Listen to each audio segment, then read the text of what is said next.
Seguramente ele foi o maior líder político brasileiro, mas ele não teria chegado nem à metade disso se não fosse essa importante lição que ele aprendeu ainda muito jovem.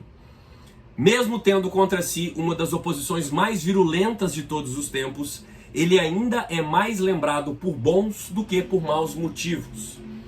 Ele ficou quase 20 anos no poder e graças a essa lição que ele aprendeu aos 14 anos de idade. Lição essa que eu vou contar para você a partir de agora. Muito prazer, minha caríssima, muito prazer, meu caríssimo. Eu sou Túlio Augustus, sociólogo e professor, e convido você para que você não perca nenhuma lição importante na sua vida. Você já se inscreve aqui nesse canal, clica aqui embaixo, dá um like no vídeo e deixa suas impressões aí nos comentários, elas são bem-vindas.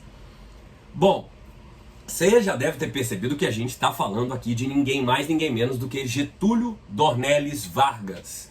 Aquele que foi presidente do Brasil inicialmente em dois períodos, né? A partir de 1930 a 1945, quando ele vai ali sendo um líder daquele movimento da chamada Revolução de 30, que põe fim na Primeira República, põe fim ali naquela que você talvez tenha conhecido como sendo a República do Café com Leite, né? Dá um golpe e fica no poder ali.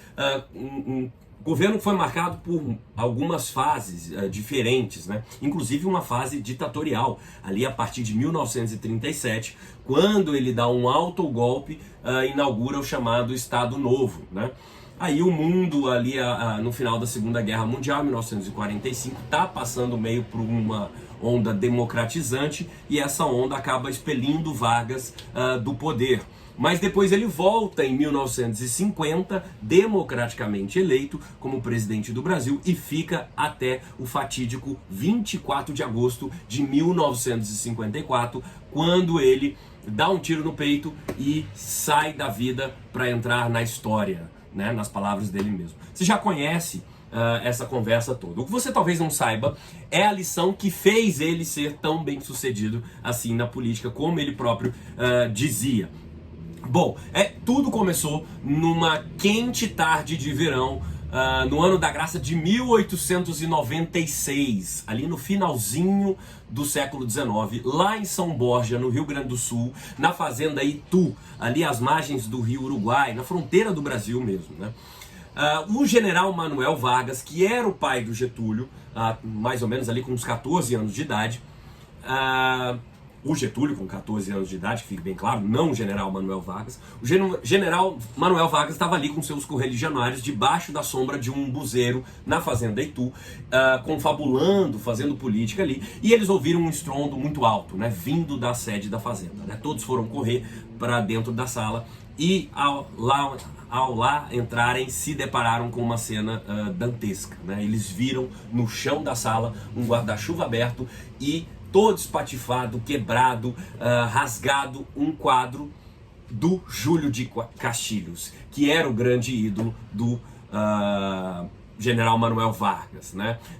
Rapidamente o general Manuel Vargas ouviu ali os meninos cochichando, ouviu a voz do Gonzaga, que era um filho de escravizados que vivia brincando com Getúlio, falando alguma coisa assim: olha, vamos sair correndo, senão a gente vai apanhar muito, né?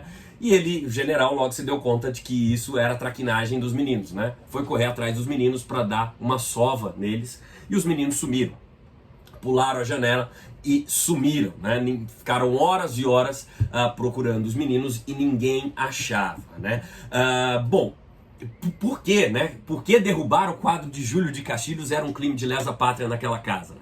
Você já sabe que o Rio Grande do Sul sempre teve metido ao longo do século XVIII, XIX e começo do século XX, metido em guerras, né?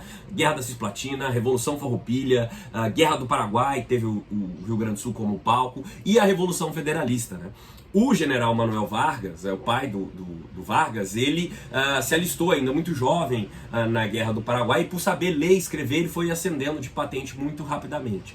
Mas ele só obteve o título de general na Revolução Federalista, entre 1893 e 1895. Aquela que foi ali no Rio Grande do Sul, mas que também se esparramou pelo Paraná e por Santa Catarina, foi a maior guerra civil da história do Brasil, né? Conhecido como a Guerra da Degola, né? Porque a prática da degola, de cortar o pescoço do inimigo, foi muito comum dos dois lados, né? E de um lado você tinha aquele que o general Manuel Vargas apoiava, que era o Júlio de Castilhos, que foi uma espécie de dono do Rio Grande do Sul ali na Primeira República, e que defendia um modelo bem centralizado, uma espécie de ditadura positivista ali para o Rio Grande do Sul. Eles eram os chamados chimangos ou pica-paus, né? E usavam um lenço com a cor branca. E do outro lado você tinha os maragatos, liderados por Gaspar Silveira Martins e no campo militar pelo Gumecindo Saraiva. Eles usavam um lenço da cor vermelha e eram contra o governo centralizador, defendiam um modelo mais federativo de organização estatal, e eram contra o governo do Marechal Floriano Peixoto. Bom, essa guerra que matou mais de 10 mil pessoas, que foi um conflito muito sanguinolento no Rio Grande do Sul, gerou o título aí, a patente de general para o Manuel Vargas, né? Consta que ele esteve no cerco que matou o líder dos maragatos, um dos líderes dos maragatos, que era o Gumecindo Saraiva, e ele teria participado ali da da decapitação do Gumecindo Saraiva, e mandado a cabeça do Gumecindo Saraiva numa caixa de chapéu pro Júlio de Castilhos, lá para Porto Alegre. Olha que maluquice, né? Pra você ver o nível de sanguinolência, de agressividade dessa guerra, né? Esses e outros gestos fizeram do temido Manuel Vargas um general, né? Portanto, essa figura que representava aí o líder dos pica-paus ali, o líder dos chimangos, era essa figura que caiu no centro da sala, né? O Getúlio, então, sabendo que aquilo era um crime de lesa pátria naquela casa, correu, ele e o Gonzaga correram, se esconderam, subiram num buzeiro que tinha na porta da casa, ficaram escondidos lá por horas e horas, o resto da tarde, o resto da noite.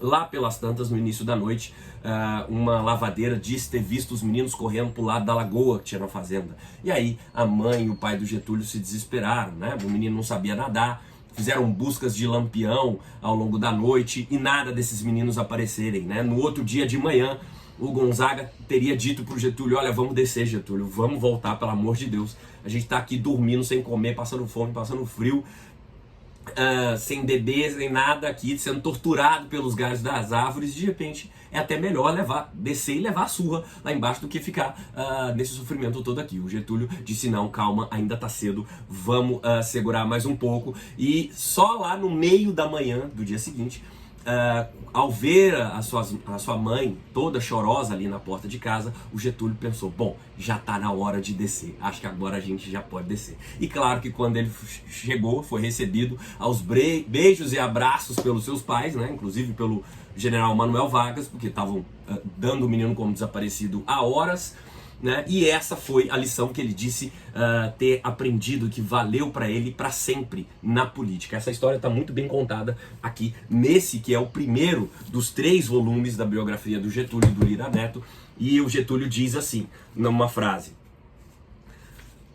quando a circunstância não se mostrar garantida, o melhor a fazer é esperar e resistir, transformar o tempo em aliado, jamais descer de um buzeiro antes da hora. Ou seja, o que o Getúlio quis dizer com essa que ele vivia dizendo que era a sua maior lição na política é que quando você fizer caca, quando você fizer uma porcaria muito grande, corre, some, sobe num buzeiro, se esconde, fica lá e só desce quando for a hora certa, né? Fica essa dica aí para sua vida política ou para qualquer outro campo, né? Se você fizer porcaria, já sabe, sobe num buzeiro. Eu não andei fazendo nenhuma, mas acho que vou dar uma subida e ficar por lá um tempo. Um abraço e até a próxima.